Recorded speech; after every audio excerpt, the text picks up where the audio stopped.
go. Okay, so the recording's on, and I assume we got good video, we got good audio. Everybody can hear and see me. There I am. Right, here I am. You can see right behind me my office here. A little bit nicer than maybe looking at me from, when I'm sitting at home. All right, so chapter 23, the evolution of populations. And again, I want to emphasize a few things, and I want to make sure, because it's important to understand, I want to make sure you guys understand this, because it's important to understanding the way evolution works. Remember, we talked about the fact that an individual organism, like one of these meerkats here, they cannot evolve. Individuals cannot evolve. You're born with the genetics you have, and as my dad used to always say, you play with the cards that were dealt you. So there's nothing you can do with the genetics. You can't change anything about that. That's what Lamarck was talking about. Lamarck was talking about somehow as an adult, things you come across in life can somehow influence your genetic information, specifically the genetic information in your sex cells, your sperm and your egg, and somehow modify that in such a way that your offspring would be born with that desired characteristic, that reaching up, again with the giraffe reaching up into the heights to feed on the browse. But as we learned in our lab on Tuesday, we found out that while each one of those beads stayed the same color, right, red and green, a green one couldn't become a red one couldn't become a green one. We said that the group of beads, the population of beads, and again, that word genome becomes applicable here. The genome, or the genetic information in that population of beads, was changing, okay? So it's not an individual, it's a group of meerkats, or it's a group of wildebeest. And that one little wildebeest up there in the upper right, if for some reason it has a particular advantage over all the other wildebeest in this group, it runs faster, it's just meaner at chasing away predators, or whatever the case may be. Maybe it can withstand drought better. Whatever cards that were dealt it, whatever genetic information it was born with, if that gives it some sort of an advantage, and remember, I've told you guys, advantage in evolution is reproducing more. Everybody reproduces. Even the green beads, even the red beads reproduced the other day. It's just a numbers game. Right? If there's more green ones left behind, then that means when we double the population, we'll have more green ones in the next generation.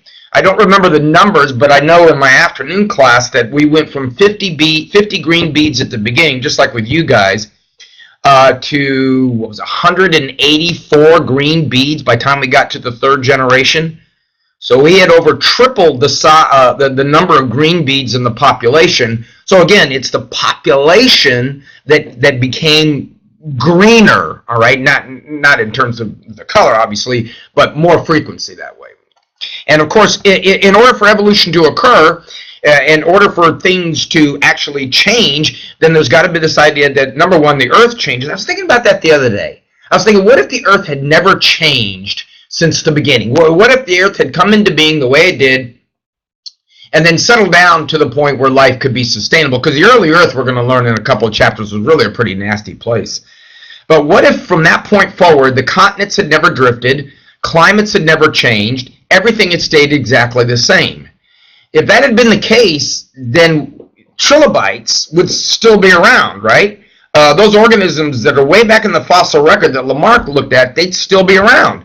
Because remember, if it ain't broke, don't fix it. There's no reason for an organism to change. There's no reason for, for a population of organisms to change if the environment stays the same. That's what Lamarck had precisely correct about his idea, was the fact that organisms adapt or have to adapt to an environment. It's the environment that is the pressure, if you will. It's the environment that causes change to occur.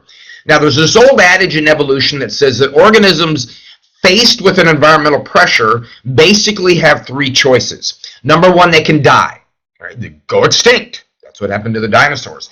Number one, they can leave. They can go someplace else. They could leave the environment they're in. Let's say that there's been a predator boom in the population. There's a lot of predators around. So you can go someplace where there are less predators.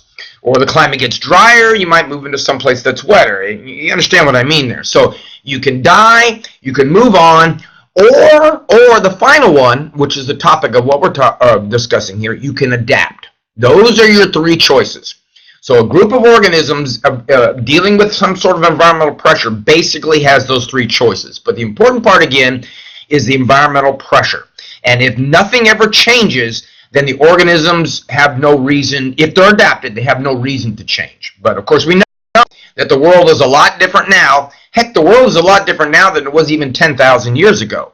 10,000 years ago, we were just coming out of the last ice age, and the conditions on Earth were substantially different. Speaking of the Ice Age, if you've ever traveled up to New York City, or if you ever get a chance to go up there, take some time and walk through Central Park and take a look at the rock. There's a bunch of granite rock outcrops in Central Park. And if you examine them closely enough, you'll notice that looking at those outcrops of granite, there's these channels or grooves that have been cut into the rock, these parallel grooves. Have any of you ever been up to Central Park? Do you know what I'm talking about? I'll try to pull up a picture real quick, but yeah, it's these big granite rocks that outcroppings of granite in the park, and many of them have these parallel grooves that are carved into them. Now, yeah, those parallel grooves are caused by the glaciers as they moved over the Manhattan, the island of Manhattan. As they moved over the island, there were rocks and debris that was trapped in the ice, and as that heavy ice sheet moved over those rocks, those channels were carved by things that were trapped in the ice, like rocks and other stuff that ground those grooves into the rocks. It's always fascinating to me to look at that, because it's direct evidence of a dramatically different world. Here in Florida, we see a lot of that. We talk about the type of soil that we were discussing. We're out in the nature trail, and it said it kind of looked like beach sand. Well, because it wasn't too long ago that all of Florida one time was underwater. There's a place actually near my house that you can go out just south of Oviedo, just south of where I live. It's it's not quite Oviedo, but anyway, just south of where I live a few miles, where you can actually see the remnants of old sand dunes, just like you were at the beach. And of course, that's where the beach was at the time. All right, so on to this whole idea of evolution and change. And of course, as I talked in class, that the way evolution works is you got to have something to work with. You got to have a clay. You got to have some building blocks. So you got to have variation in the population. It's kind of like if the environment never changed, then organisms would never need to change. They would never need to continuously adapt once they're adapted. And on the other side of the coin is if organisms were all the same, exactly the same genetically, then as long as the world is fine and everybody's adapted, that's great. But we know the world, is not always fine. It changes, right? So when it changes, it's this variation that allows species to perpetuate, or lack of variation causes them to go extinct. Right? The dinosaurs didn't have the right kind of I always slam the dinosaurs. No offense to any dinosaurs out there, but the dinosaurs, the change came at them pretty doggone quick. I mean, everything was fine for them until that one day with the asteroid. But all right, so we have two basic types of variation. We have variation that's discrete, and discrete variation is you can see it, right? There's the green-bellied lizards and the red-bellied lizards, and there's the different colors of the same species of the eastern garter snake.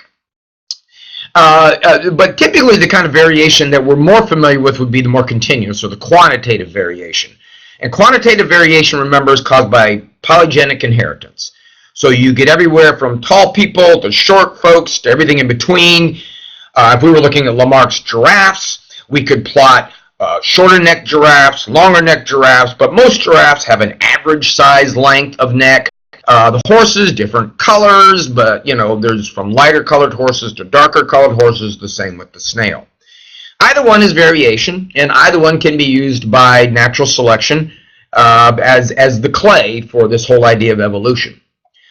We talked about measuring variability. We said we could measure variability in genes by actually looking at the number of loci or places, locations on the DNA, essentially genes, that are heterozygous. All right, so that's a measurement of variability. We could also look at how the variability is in the DNA based on the nitrogenous bases, the adenine and the guanine.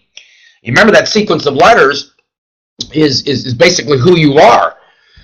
But as I mentioned to you, when it comes to organisms like yourself and me, sexually reproducing organisms, nucleotide variability is something you got to be very careful with. Nucleotide variability changes up the DNA most of the time. If it happens in the exons, if it happens in the expressed part of our DNA, most of the time it's going to be detrimental. Most of the time it's going to be bad for the organism. Yes, every once in a while a good variation does arise through nucleotide variability. Nucleotide variability, folks, would be what we were talking in the Hardy-Weinberg about, the idea of genetic mutations occurring, right, at the DNA level. And then those of us that have introns, that have those intervals in the DNA, those parts of the sequence that aren't read, that aren't transcribed, then a lot of times nucleotide variability is going to happen there. And the reason why we can say a lot of times it's going to happen there is because most of your DNA is introns. Okay? When I first started teaching this class many years ago, we used to actually call it junk DNA. We used to call the introns junk DNA because we said it was just along the side, that it did nothing for the organism, had no bearing on the phenotype, had no bearing on what the organism looked like or how its physiology or anything like that. But we're finding out that some of that stuff we called junk DNA, even though it's not transcribed, has other purposes. And you might have remembered that from Bio 1. There are regulator portions and operator portions and promoter portions. Excuse me. If you remember, like with the lac operon. Now that isn't transcribed in anything, but that allows or encourages transcription to occur in organisms. So if you have mutations that occur to these introns that are truly introns, the part that aren't read at all, I guess we could still maybe call them junk DNA, then you're not going to have any phenotypic variation from that. Like I said, when I first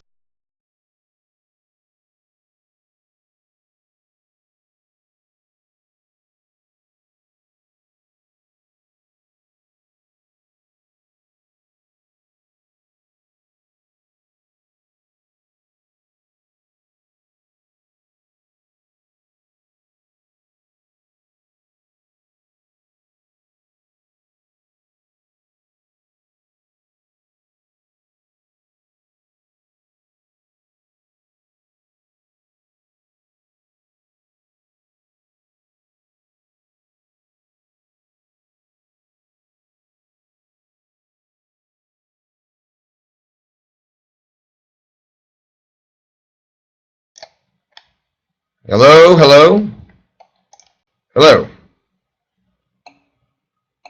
I'm back. All right. Okay. Thank you for letting me know. Don't let me wander off halfway through the lecture. I appreciate y'all letting me know. Great. Okay, so phenotypic variation in the environment. Now, this is something back from Bio 1 days, too. Remember, it's always this idea of nurture versus nature. You hear it in science. You hear it in psychology. How much of the way you are is your genetics? How much of the way you are is the way you were raised, okay? It's not really a matter of nature versus nurture, though. It's kind of nature and nurture. As we're learning more about genetics and how traits are inherited, we find out that conditions in the environment can affect how those genes are expressed. Like in the hydrangeas, the different colors come from the pH of the soil. And among those caterpillars that feed on the flowers and the leaves of oak trees, the appearance is going to be driven by what they're eating. All right, so the ones that eat the oak flowers, their appearance, based on what they're eating, is going to cause them to look more like the flowers, and the ones that eat the leaves are going to look more like the leaves, for obvious reasons, right? Same reasons the green beans did better. Good camouflage. Can't see me, you can't eat me. Okay, all right, let's talk some more about sources of genetic variation. We can form new alleles. That's one of the ways we can do, but remember, that's something you got to be careful with. We can alter the number of genes or the position of genes, and this can happen too. You know, during crossing over and during a replication, DNA, the genetic information on DNA can sometimes genes can be doubled or tripled. When we get into arthropods, much later on in the semester, we think that the evolution of legs, if you will, or appendages come about because of a duplication of genes. That organisms had appendages and these appendage genes were duplicated and organisms ended up with more appendages. Or the position of genes, where a gene is positioned, how it's read. You know, the genes on your chromosomes are read kind of like the way you read a book, you know, left to right. So the position of genes can affect that. Now, if you're looking at that going, gosh, you know, can that be dangerous? Yeah, absolutely that can be dangerous. And oftentimes, okay, I'll go out on a limb and say most of the time it probably is. But you got to keep in mind how long life has been on the planet and reproductive rates. Even, as I mentioned in class, if most of the time there's going to be a problem, you know, or a bad gene is going to arise. Gabriella, can you mute your mic for me, please? I'm getting some background noise. Thank you. You got a lot of organisms being produced. So even if most of them, kind of like the example with the sea turtles that I've talked to you guys about, aren't going to make it, well then, you know, maybe a few of them will. Rapid reproduction is a source of genetic variation. Even if you're talking about asexually reproducing organisms, the prokaryotes, and this really more applies to them than anything else. Rapid reproduction, every time DNA replicates, and you learned about it in Bio 1, you know, the DNA is unzipped, and then the DNA polymerase enzyme actually matches up the bases, takes an adenine and puts a thymine. You remember the whole idea of having a template, splitting the DNA in half. Remember, DNA is replicated semi-conservatively. You split it in half, use the letters on each side of the halves to put the proper letter, the proper nitrogenous base on the other side. So an adenine goes to a thymine, guanine to a cytosine. Nothing's perfect. So that doesn't always happen. Every time the DNA replication occurs, it doesn't necessarily mean you're going to get an exact copy, and that can be a source of variation. Now again, that can be detrimental, and usually is, but if you have that rapid reproductive rate, then you can kind of sway the odds and at least get a few, if you will, decent alterations of the genetic information. And for those of us that reproduce sexually, then sexual reproduction is an excellent form of variation for during times of crossing over, and as well as, and I got a couple slides down the road, we'll look at it, as well as the way the chromosomes line up. So let's look at this formation of new alleles thing again. You remember point mutations, right? What's the definition of a point mutation?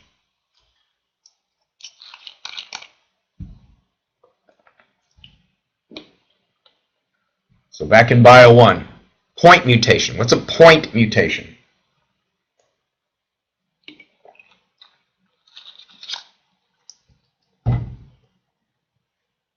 Don't make it any harder than it is. A point mutation occurs at a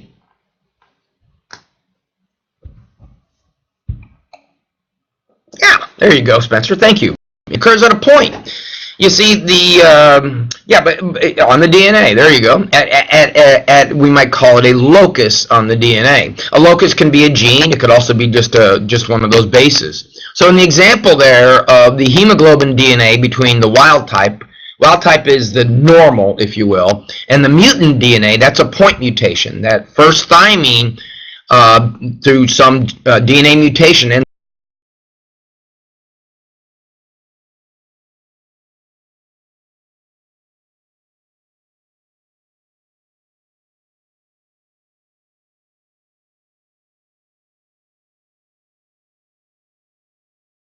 hello?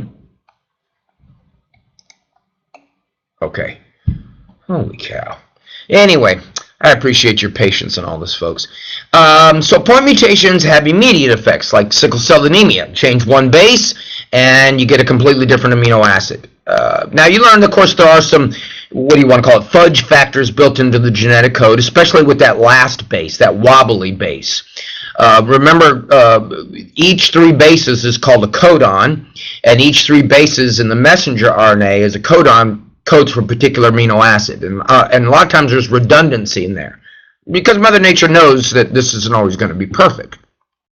Now, us diploid individuals out there, we can actually hide genetic information in our recessive genes. Now, down below I put future use with a question mark. The reason why I put that there, the question mark more specifically, is there is no way an organism can know what the future is going to be like. So you can't have, it's not a situation where organisms sit around and say, all right, let's store some of this recessive genes that aren't expressed because in the future those recessive genes might be beneficial. All right, so the genes that are hidden by dominant genes now and don't express themselves as a phenotype, that's okay. But is there something in the recessive genes that, if the environment were to change down the road, that would be beneficial? There's no way an organism can know that. So just like you see down there with the rolling of the dice, this is a random chance event. That just because you're diploid doesn't mean that what's in your recessive genes is being stored away for a rainy day. It might work, but it doesn't necessarily guarantee that. All right. Now, genetic mutation, point mutations, do occur at a relatively regular rate. We have a number that we say that between every generation, out of 100,000 genes, one of those genes gets mutated. Now, it could be a mutation to that third wobbly base, which doesn't have any effect. It could be a mutation in the DNA that actually codes for the same amino acid. So again, no problem there. And if you look at human beings, the number of human beings on the planet, and you do a little math, you find out that about 65,000 mutations a day are created among the human population. Now, most of those occur in the introns, right? So they're neutral or silent mutations.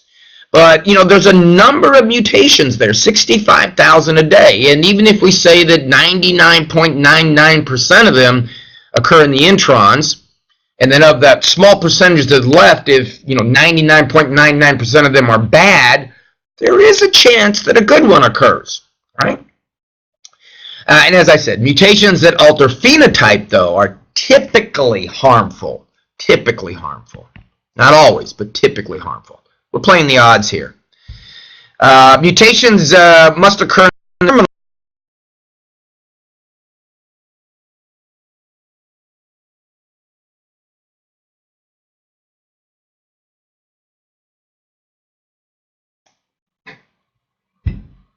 Hello. Okay. I think this is being recorded, huh? Jeez Louise. All right. So what I'm saying is a lot of times mutations occur in the germinal cells. Mutations occur in the somatic cells and not the germinal cells. What's the difference between germinal and somatic cells? What are germinal cells?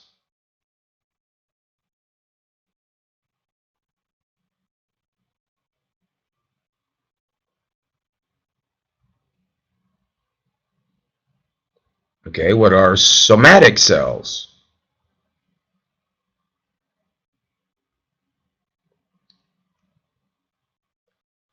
Germinal cells give rise to germ cells, and germ cells is another way of saying sex cells or gametes, right? So what are gametes?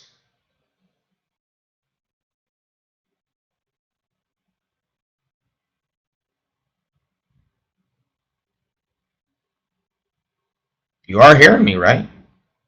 Yeah, it says my microphone's working. Gametes, folks.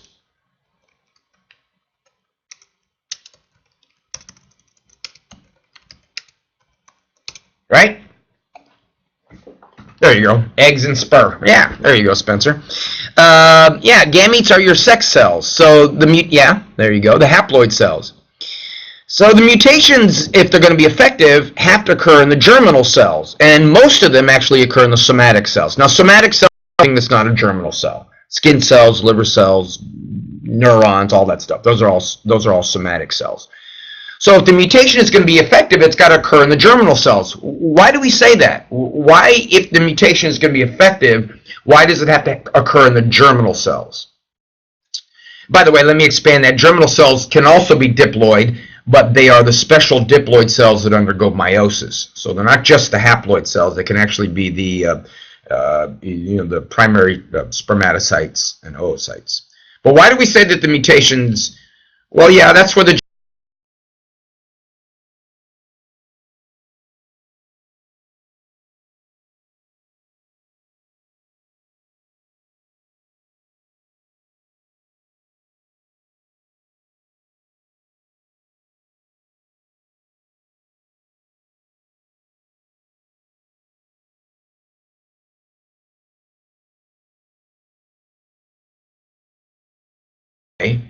where an individual can't adapt, right? What adapts? Yeah. All right, so what adapts? It's not an individual adapts, so why must these mutations occur in germinal cells to be effective? Yeah, the population adapts, right? And the population adapts through differential reproductivity. Okay, so that's why the mutations have to occur in the germinal cells.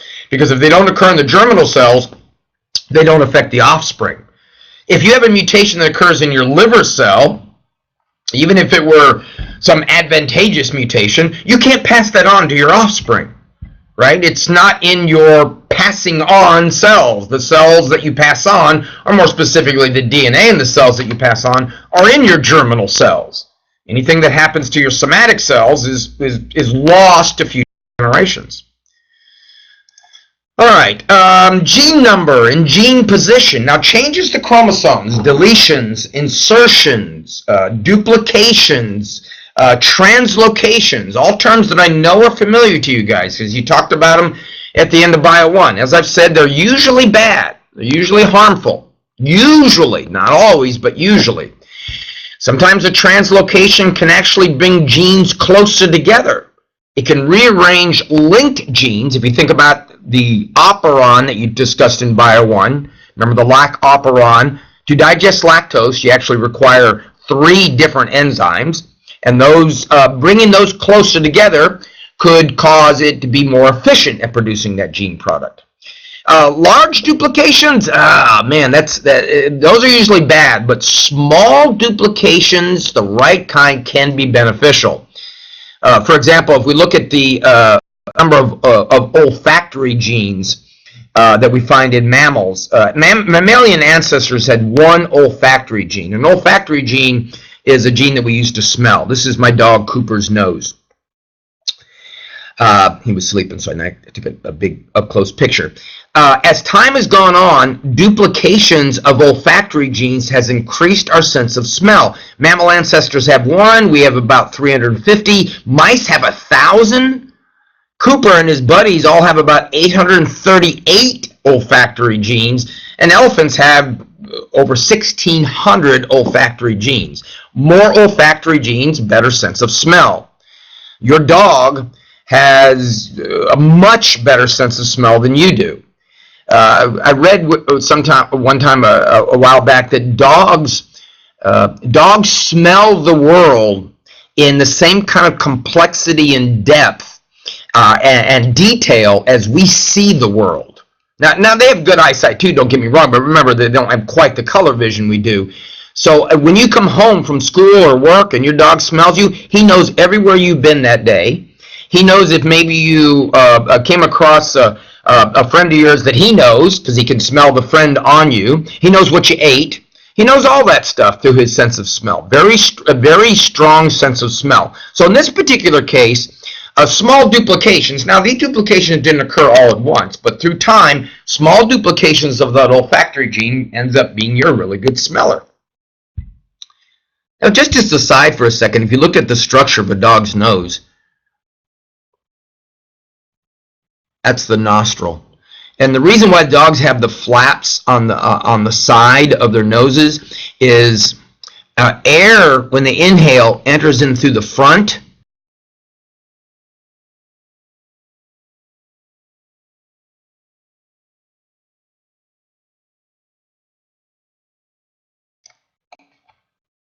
Okay, here I am again.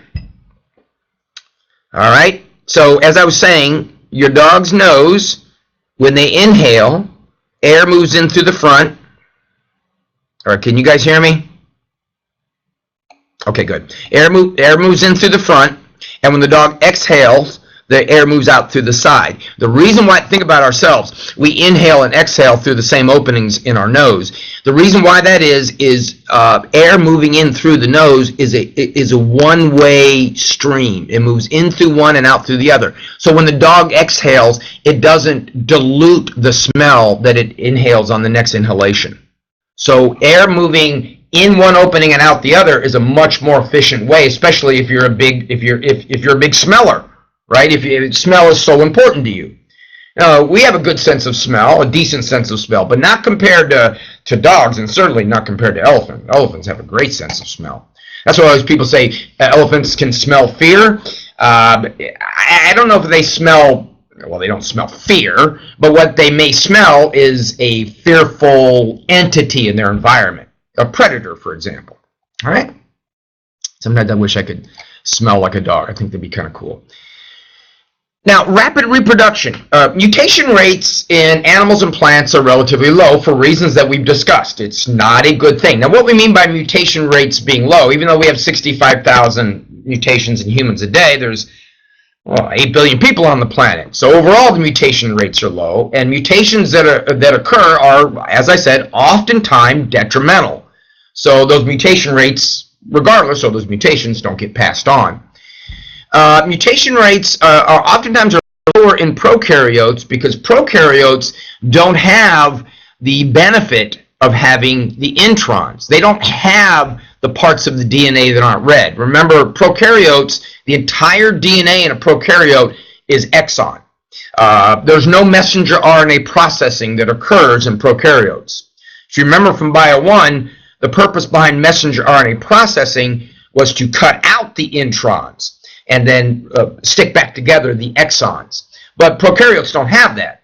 So they're going to have a much lower mutation rate in that because the effects are immediate. They aren't hidden in some silent area of the DNA. But as I put in red, and I've mentioned to you before, prokaryotes, this is this genetic mutation or this base mutation that we've been talking about can actually be a source of a good source of mutation because they reproduce so fast. Look at our buddy the E. coli there. E. coli, the E is for the genus, which is Escherichia. Spell it right? Escherichia. Escherichia coli, E. coli.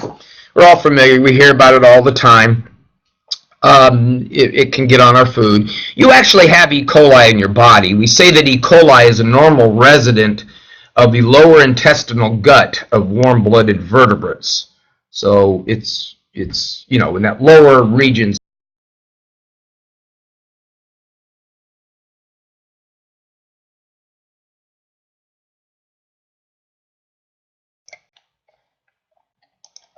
One, two, three, 1, 2, 3.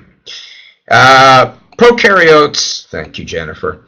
Prokaryotes, there's different types of prokaryotes, the same species. We might call them breeds. Say if we're talking about breeds of dog, among prokaryotes we call them strains. So it's the strain of E. coli that you have in your lower gut, and it's the non-harmful strain or the non-pathogenic strain.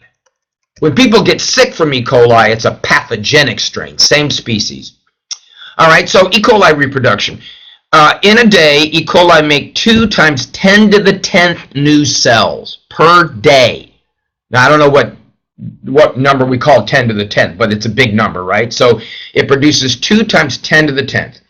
The spontaneous mutation rate is about 1 in every 10 million organisms that's produced has this mutation. So there's 10 to the minus 7 mutations per division. Remember, prokaryotes divide by binary fission. Here's 1, splits in half, makes 2. So for every division, the mutation rate occurs about 1 in every 10 million times that happens. So if we put those numbers together, 2 times 10 to the 10th cells per day, or divisions per day, same thing. Divisions would be reproduction of these guys, times 1 in 10 million mutations per division. Every day, 2,000 bacteria are born, are created with a mutation. And all of those mutations are non-silent. There are no silent mutations, right? Because all of those mutations occur in exons. Now, let's see if you guys are grasping this concept the way I want you to. 20 trillion is that what it is? Yeah, that's a lot. 20 trillion. So it's what? Million, billion, trillions the next one, right? Yeah. See, that's the problem with bacterial infections and things like that, is the fact that they can reproduce really fast. Remember, they don't have to grow and become sexually mature and find a mate. They just split. And oftentimes, They can do that right after they come into being, right if they're born, which isn't the right word, but you guys, I'm sure you follow me. So 2,000 bacteria per day, 2,000 bacteria today are born.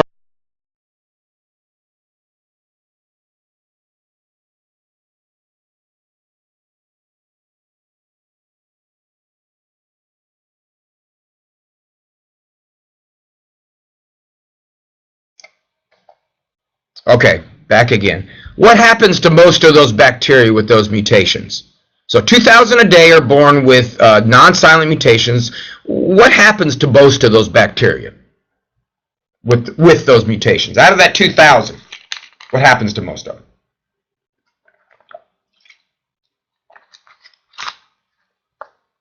them? I am back, right? Yeah, they die. That's right, Jennifer. Thank you. Yes, most of them die off. Most of them don't live because the mutation is harmful. But if one survives, just one, and the mutation it has allows it to, say, for example, be resistant to an antibiotic, then guess what? You got, right back to Darwin, you got differential reproductivity. That's going to be an advantage, and that organism is going to be reproducing. All right. We don't reproduce that way, right? We reproduce through sexual reproduction. And sexual reproduction involves something called genetic recombination. And genetic recombination is much more important and much less detrimental than mutation for variation. And genetic recombination, folks, is what's happening right here on the picture on the right, these homologous chromosomes, and I'm pointing to something. See that point that's got the box around it? What is that point called? The point with the box around it. What is the name for that? This happens during prophase 1. You remember?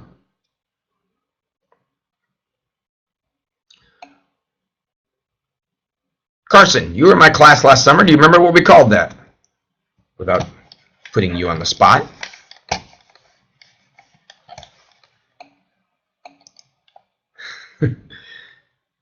Vectrix. What's a Vectrix? That's a cool word. Is that a real word, or is that just a guess? Vertex?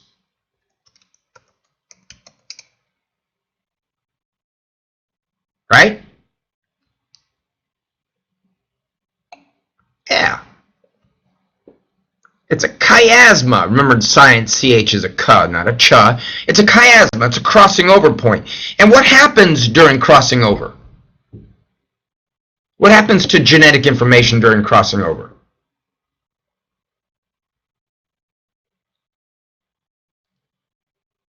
Or we could rephrase it, what's the purpose of crossing over? Why does that happen in prophase 1?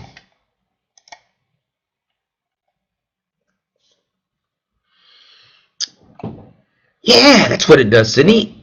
It generates genetic variation. When it splits, Spencer, you're right. When these, during anaphase 1, when these crossed over chromosomes, these homologous chromosomes split apart, wherever they were crossed over, they swapped that genetic information. So that's what it does. Just like Sydney says, it generates variability.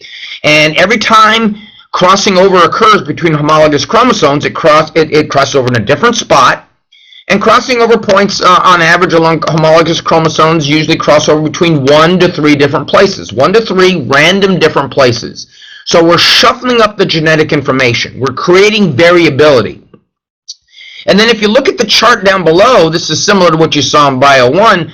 When the chromosomes line up, when the homologous chromosomes line up and separate during meiosis 1 and meiosis 2, they line up in random fashion. So we call this independent assortment. Remember, that was one of Mendel's laws, was independent assortment. So this independent assortment of alleles during meiosis generates more variability. Hopefully, when you went through Bio 1, you saw an exercise whereby you could take genetic information, and once crossing over has occurred, and once meiosis is finished, but those sex cells are all genetically non-identical.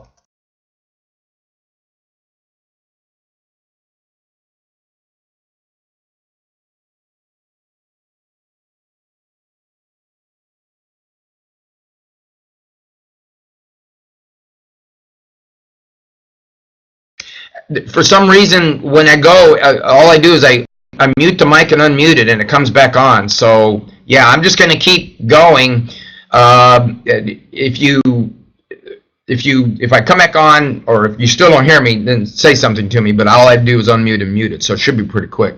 So we make these genetically non-identical cells. Every sperm is different, every egg is different, even if it comes from the same organism. So crossing over is variable. Because of what happens during meiosis 1 and meiosis 2, you get variability there. And then finally, fertilization is variable, right? Especially if you think from the sperm end.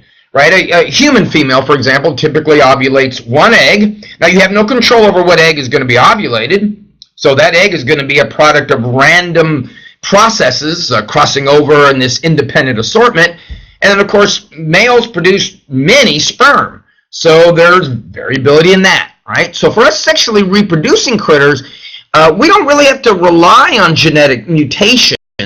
Mutation of genes for variability. That does happen, as I mentioned, right, 65,000 times, and sometimes that's okay, but, well, that's really dangerous. But our best source of mutation, of variation, let's say, mutation, is going to be what happens during meiosis. The purpose behind meiosis, which I'm sure you guys hopefully remember from Bio 1. Okay? All right, so this kind of takes us what we did in lab the other day. Let me go through these again real quick just to make sure that we understand. Here's what the Hardy-Weinberg equilibrium says. It says that the frequency of the alleles, those calculations that we did in class of the p-squareds and the 2pq, that will always stay the same. That frequency will never, ever change, hence equilibrium. Even 1,000 generations down the road, even 1,000,000 generations down the road, if you went and you quantified that variation, it would be exactly the same unless one of those 5 conditions down below is violated. And those conditions can say everything will stay the same as long as the mutations occur to the introns, right? Which don't have an effect on us. So there's no non-silent mutations.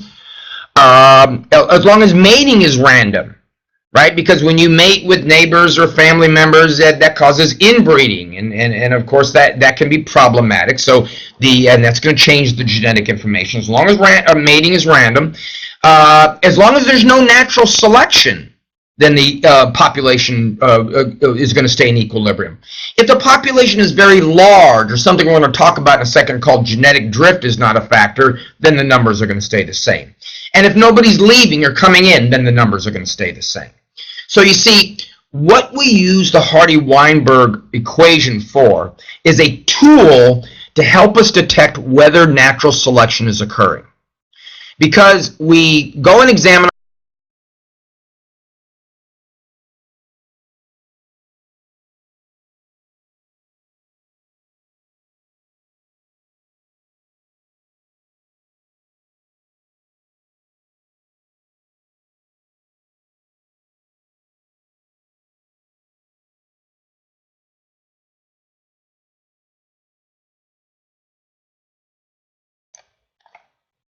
it's a quantifiable way. The Hardy-Weinberg is a quantifiable way, a tool that we can use to provide quantitative data to support the idea that natural selection has occurred. Because you see, in red, I put no natural selection. If there wasn't natural selection, we're back to the equilibrium part again. So again, if we go back and we quantify those numbers, and we come back 100 years from now into the population, of course, the organisms in the original population are dead, but they've been passed on their genetic information. If the numbers have stayed the same, then we can say that population is in equilibrium. And as long as none of these 5 conditions are violated, as long as the mutations don't occur to the exons, as long as we have random mating, as long as there's no natural selection, large population, nobody's leaving, things will stay the same. All right? And this is just the equation. Right? Now, up here, and this is something I've said from the very first day, a change in genotypic frequencies indicates the population is evolving, but that doesn't necessarily mean adaptation, does it? Remember, the precise definition of evolving is a population changing. The genetic frequencies are changing, but it doesn't mean through natural selection. Now, when populations change, when those numbers change, those frequencies, we call that microevolution, evolution at the population level. We'll actually discuss in subsequent chapters something known as macroevolution, because all we've talked about so far is a group of species changing, a population. We haven't answered or delved into the idea of how do we get more than one species? How do species arise? We can talk about how a species becomes longer-necked or greener, but how do we end up with an okapi, which was the ancestor of, or the ancestor of the okapis? How do we end up with this ancestor of okapis and giraffes as okapis and giraffes? How do we get different species out of that? And that's something for a subsequent chapter, all right?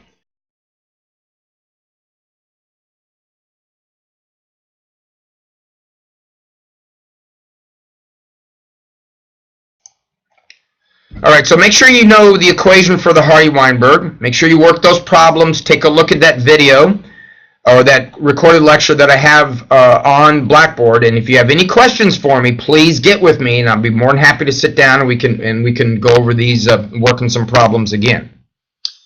All right.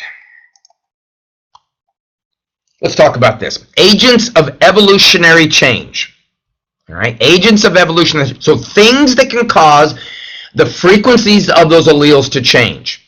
And if you look on the screen right away, you can see that in these pictures, I'm showing you what I mean about evolution isn't necessarily natural selection, because only one of these agents is natural selection. And only natural selection is adaptive.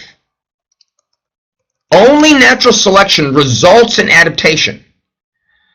All these other changes that we see may cause adaptation to occur, but not necessarily. Only natural selection's purpose, only its purpose is adaptation. These other two, genetic drift and gene flow, those cause evolutionary change, but not necessarily adaptive.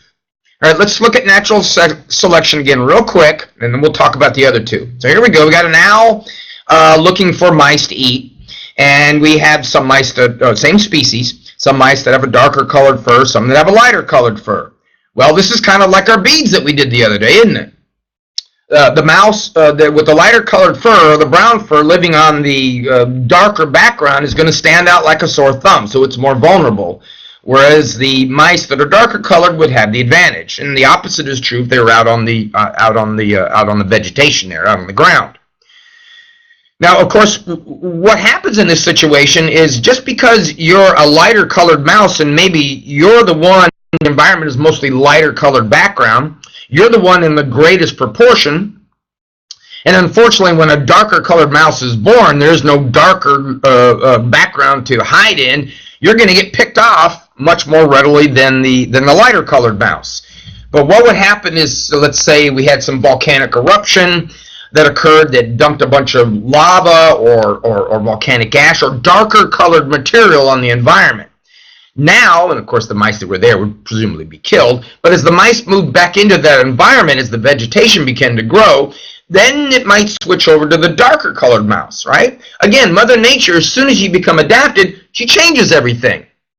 Now, the reason why this is natural selection, of course, is if you are not being eaten, right, you're being left behind, you reproduce. Dead things can't reproduce. If you're eaten, you're dead. You can't pass on your genetic information. So through time, whoever is has the advantage in the population, in this case when it comes to camouflaging, you're going to reproduce more. And you're going to leave behind more offspring. And presumably, maybe some of those offspring are born with darker colored mice, darker colored fur. Too bad, right? Oh, sorry for you.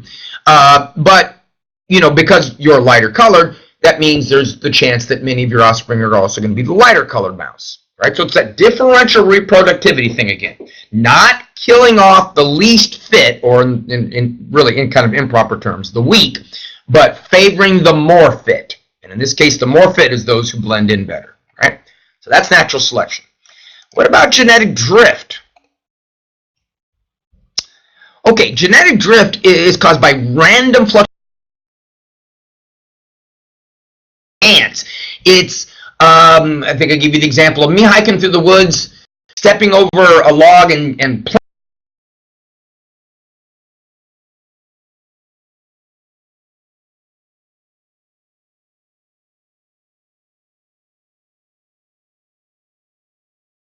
with, somebody putting their foot on them. Or like I gave you the example with different colors of flowers. Yeah, there you go. It kills off some of them and not others. And the deciding factor in genetic drift, the deciding factor is luck. It's chance. Okay? It's not adaptation. It's not natural selection. It's not differential reproductivity. You might actually be the most fit flower on that side of the hill, just unfortunately in the wrong place at the wrong time. So genetic drift, as we say, is random fluctuations. That's the drifting part of genetic drift in these frequencies in a finite population, in a relatively small population. Now remember, back in the Hardy-Weinberg, we said that everything will stay the same in the Hardy-Weinberg, even if you have drift, as long as the population's really big. So if we're talking about millions of flowers and you kill off a few hundred, no big deal. But size matters. Part B there says size matters. And genetic drift tends to reduce, actually, genetic variability. So look at my example here. We got generations of flowers. These are all... Oh, these are the flowers from Bio 1 that you learned about with incomplete dominance. Remember incomplete dominance? Some alleles are incompletely dominant. For example, in this case, the red allele, if you're homozygous for the red allele, in this case the C and the superscript R is the red allele. If you're homozygous for that, you're red. If you're homozygous for the white, then you're white. And if you're heterozygous, you're pink. Remember, that was kind of confusing to some of the early investigators into this because we thought that inheritance early on was blending, right? It was kind of a mixture of all of that. So if you have a red allele and the white allele, you'd make a pink flower. Well, if that were the case, a tall parent and a short parent would make a medium-sized child. And that isn't always the case, right? So we're looking at this population here, and we can count up, we can calculate the P, the frequency of the dominant allele is 0.7. So if you counted up the number of red alleles in the group of flowers, 70% of them would be red and 30% would be white. All right, now 5 plants leave offspring. So the plants were destroyed by, the rest of the plants were destroyed by a boulder. Small population. Well, we had 10 there. Yeah, there's 10 flowers there. 5 of them were destroyed by by some boulder that rolled down. And the only ones that were left behind, the 5 ones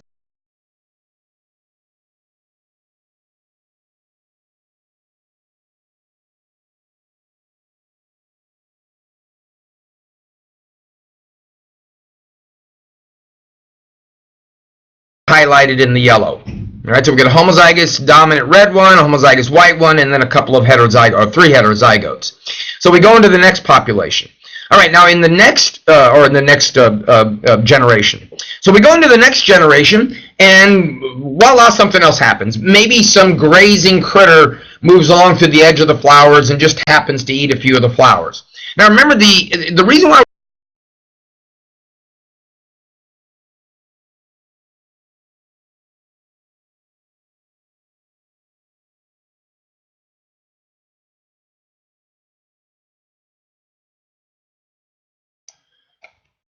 okay. All right. I really appreciate y'all's patience on this, folks. All right. So in this particular case, whatever went through, some grazing critter, another boulder, a landslide or something like that came down and wiped out all those flowers. And the only ones left behind were the 2 ones in the yellow, the 2 that are homozygous recessive.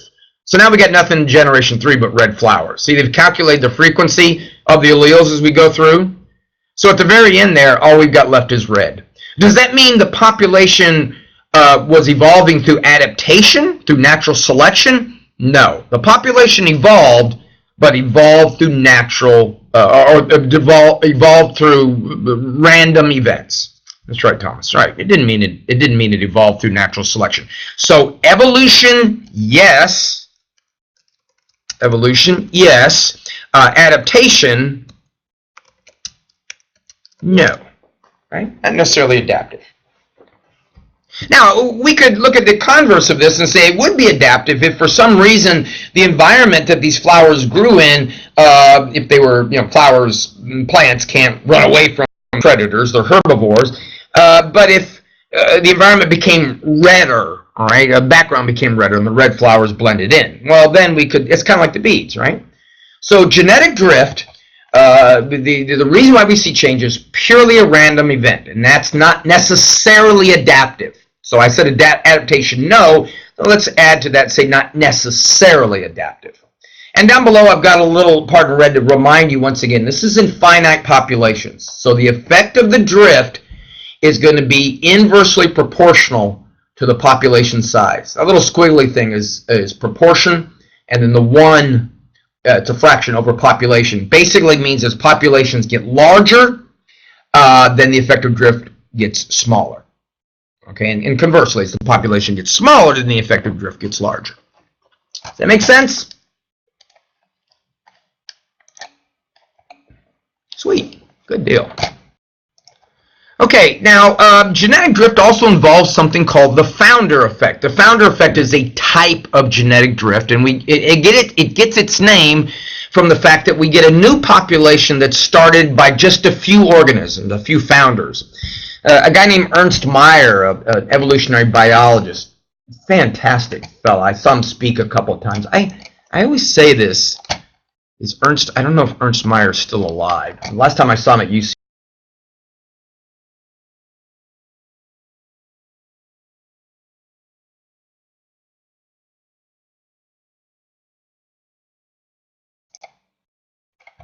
I should learn sign language so I could do sign language while this part cuts out. But anyway, Ernst Mayr was an evolutionary biologist, or is still. Again, I don't know if he's still alive or not, but his quote really does a good job of explaining what happens in the founder effect. He says, the establishment of a new population by just a few original founders. Sometimes a single fertilized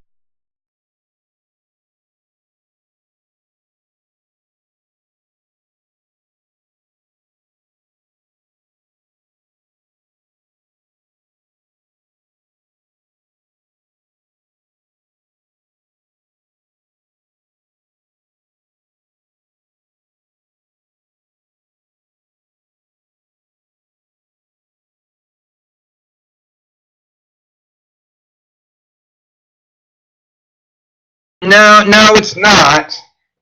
It looks cloudy. Hello? Are you guys hearing me? Oh, yeah. I completely disconnected and reconnected. But anyway, so what I was saying with Ernst Mayr's definition. Can't see but can hear you. Can't see the screen, huh?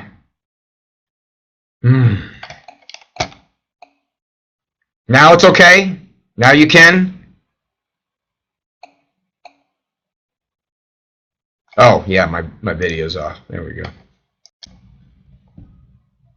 Okay, all right, thank you.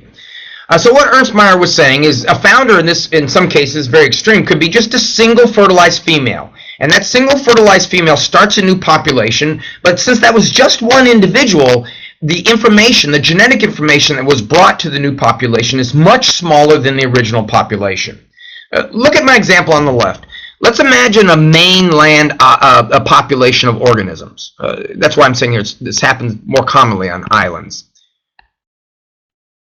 So we've got a mainland and we've got some offshore islands. This is the Galapagos, for example, Darwin's finches. So, and this is what we think happened with Darwin's finches. So on the mainland, we have a species of something, and the different colors there represent different variants. All same species, different variants. But for some reason, and this is luck again, while the birds that flew out to the island or in the past, the chances of them making it were minimal, so very few of them ever made it. None of them ever made it, let's say. They died before they made it out there, but let's say a tailwind comes along, or whatever the case may be, a bird, by chance, by luck, happens to make it out there to the island. Could be a single fertilized female, obviously could be a male, or it could be a small group of them, a half dozen or so. Now they land on the island. Oftentimes what's going to happen is they'll go extinct. Right? The island may have different environmental pressures. they may not have the variability or the time to adapt. There may be a predator on that island that says, wow, look at these birds that just came here. We can polish these things off pretty easily. So they go extinct. But if they survive, then they start reproducing. And of course, since they initially came from the mainland population with just a small chunk of that genetic information, the population that arises from that is going to be a lot less genetically diverse. And then if it's an archipelago of islands, a group of islands, you know, they can make the jump to some of these other islands. Now, what happened in Darwin's case with the finches is precisely this. We think a mainland finch flew over from the mainland of South America, luckily made its way to one of those Galapagos Islands. And the nice thing about the Galapagos Islands is there's a lot of environmental variability amongst those islands. So as these birds moved out to these closer islands, ones that weren't quite as difficult for them to fly to, they encountered slightly different environments. So it's a great, what we call a living laboratory, because we went from one species of bird to, what we said, 13, 15, 16 different species of finches, all because of this one initial founder or founders. Now, it's something, yeah, it is kind of interesting, Thomas, because we can go to the Galapagos and witness how this happened. We can see all the different finches. Now, one thing I got to make sure you guys understand here. Once the founders make it to the island, if they survive, if the population survives, then adaptation is occurring. Okay? And once they move, if necessary, the island might be exactly the same as the mainland, so no big deal. But if it's different and they survive, then obviously adaptation has to occur. Now, as they move to these other islands and encounter these slightly different habitats, adaptation occurs. So natural selection through adaptation occurs. The reason why we say the founder effect is a type of genetic drift is initially, how did the population come into being? Initially, this new population that made its way out to the island has the genetic variability not because of natural selection or adaptation, but because of luck, right? Because purely of luck. So it's very much like the flowers again. Being in the right place at the right time, that genetic information is preserved, but it wasn't preserved by natural selection. It's drift. It's purely luck. So when we're discussing or thinking about genetic drift, remember we call the founder effect a type of genetic drift, a type of genetic changes in allelic frequencies initialized by chance, right? Initialized purely by chance. After that, adaptation can occur. Maybe. Oftentimes it doesn't. These species go extinct, all right? So you see what I mean by that? See what I mean by the initial changes by chance?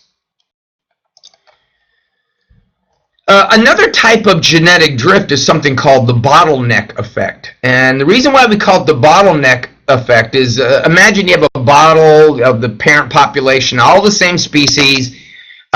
Most of them are the blue variant or the yellow variant. There's a few of the red variants mixed in.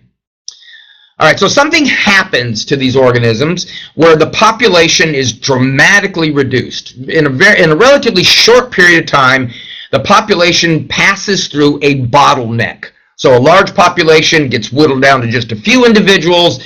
Everybody else dies off. So you can see in this example pouring it into that beaker. So the only individuals that survived in this case were mostly blue ones, a few of the yellow ones, and then none of the red ones. As the next generations, if those surviving individuals survive, right, and they reproduce, and of course then natural selection comes into play here, as we move into the next generation, you can see that we have a much different genetic set of information in that last bottle here, or that population, than we had in the beginning, right? So we've actually whittled down or thinned out the genetic variability amongst these individuals. All right, now if those next generation organisms survive and flourish and move on into the future, then you can say adaptation is occurring. But once again, like the founder effect, this is still drift because the bottleneck effect, whatever killed off these critters, in this particular example, was basically a chance event. Okay, it was a random chance event. let me show you a couple of examples, and maybe you'll understand what I mean, because I know many times students look at this, and when I first learned about it, I looked at it too, and I'm like, well, who's to say that the ones that survived didn't survive because they were just more they were born with the variability to do that. Okay, so you might be inclined to say, well, that's adaptation, right? Well, let's take a look at, for example, like cheetahs. I'm sorry, I skipped a slide there. So kind of the same picture. We have a genetically diverse population on the left, gets whittled down to just a few, and what comes out is a much more genetically simplified population. Now the problem with this too is organisms tend to be related to one another, closely related, and that leads to inbreeding. And inbreeding, we all know, is the opposite of adaptive. It's maladaptive. Inbreeding, of course, breeding with members closely related to you, means that a lot of those recessive traits. Now, remember you learned in Bio 1 that recessive alleles typically tend to be, or bad alleles, bad genetic information tends to be recessive. So what we end up in a situation here is a promotion of these recessive alleles that could be bad, that could be maladaptive. Now let's go to the cheetah. Most cheetahs in Africa, or all cheetahs in Africa, are very closely related to one another. As a matter of fact, folks that work in the zoo industry, if they need to do surgery on a cheetah and replace, say, a skin graft on a cheetah, they can use one cheetah as a donor, and then the recipient can receive that skin graft without any problems with that skin graft being rejected. You know, in human beings, it's a little different, isn't it? In human beings, if you get a heart transplant or a skin graft, we have to worry about tissue rejection, because your body, you remember the glycolipids and the glycoproteins that stick out the outside of the cells that mark those cells? All of our glycolipids and glycoproteins are genetically determined, and they're different from each other. That's how your cell or your immune system recognizes your cells versus something else's cells, usually fight off, bacterial cells or pathogens. But in this particular case, the glycolipids and glycoproteins are so identical that there's no problem of tissue rejection. So what's the two major bottlenecks that occurred? Well, first of all, was during the Pleistocene were these rapid climatic changes. Now, rapid is the key word here. Organisms, like the dinosaurs, you couldn't have expected them to adapt to a rapidly changing climate. Now, they might, but chances are, if the climate changes pretty quick, and the climatic changes after the Pleistocene were relatively quick, just like the dinosaurs being smacked by the asteroid, that's going to be a bottleneck effect, because those organisms just kind of, again, got caught in the wrong place at the wrong time. And then human beings, when we moved into the African continent, or when especially European human beings moved into the African continent, cheetahs looked like really nice things to make coats out of. So hunting, habitat destruction. Habitat destruction, by the way, is the leading cause of species in peril, species that are being endangered. But during the 19th century, hunting and habitat destruction whittled down the cheetah population again. By the way, this word anthropogenic factors are factors caused by humans. We say that global climate change is caused mostly, there are some natural phenomena that contribute to global climate change, but most of what the effects of global climate change that we see are caused by anthropogenic factors, the fossil fuels that we dump into the environment. Now, the problem with cheetahs going through this bottleneck is it's maladaptive, right? Inbreeding and the lack of genetic variability. So back in the early 1980s, there were cases of feline peritonitis that was moving through the cheetah population, and it increased the mortality rate by 50 to 60%. In other words, when these cheetahs, when the organisms move on the other end of that bottleneck, because of their lack of genetic variability, there's a greater chance of extinction. And the feline peritonitis problem came about because of their poor immune systems, their maladaptive immune systems. Remember I said that variability is the key to natural selection. If everybody's the same, and if something comes along and kills one of you, it'll kill all of them. Northern elephant seals, look at this. Northern elephant seals, the population in 1890 was reduced to inhabiting that island of Guadalupe off the Baja California coast. Prior to 1890, there were hundreds of thousands of elephant seals, and they were reduced to 20 in 1890. Not 20,000, 20 critters. Northern elephant seals have since recovered, right? This is the current population, to somewhere around 150,000. But that was 130 years ago that happened. How much genetic diversity do you think could arise in 130 years, starting from just 20 elephant seals? Not a lot, right? So we got this problem. Now, northern elephant seals, we talk about, well, the population is doing well, there's 150,000, but a population evolutionary biologist would tell you, yes, but we have to be very careful with them because of this lack of genetic diversity. The concerns about pathogens, disease, a disease that spreads through the population of elephant seals would potentially kill them all. How do you recover from those numbers without major defects? Time, Spencer. Well, that's maybe some dramatically as an extra head, but resistance to pathogens. If their food source were to die off, and organisms didn't have variability to hunt for different food sources. But again, to your first question, the only way to get back to a healthy genetic population is time. 130 years isn't going to do it. It's going to need thousands of years before we get a bunch of different types of elephant seals, right? All right, good. Any questions on that? So when folks argue that some of these species have, their numbers have rose back to quite a few, if they've gone through a bottleneck, remind them that, yes, while there may be a lot of them, they're all pretty much identical to one another, and that's dangerous. All right, so natural selection, genetic drift. I got enough time. I'm going to do gene flow. It's pretty quick. Gene flow is real simple, folks. Gene flow is organisms moving in or out of the population. Right, so alleles moving into and out of the population.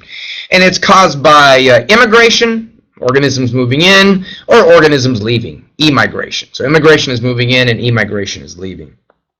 The effects can be good or they can be bad to the population genome. Speaking of New York City, when I was up there years ago, I went to Ellis Island, and where they processed the folks that came over from Europe during the immigration, Italians, Irish, a lot of those folks. And this is the lines that they would stand in. I was thinking to myself about gene flow at that time, about all the new genetic information that was being brought into the population. And again, we're not saying that gene flow is always bad. We're not saying that gene flow is always good. It could be good or it could be bad. But again, this isn't evolution by natural selection. This is evolution by movement, right?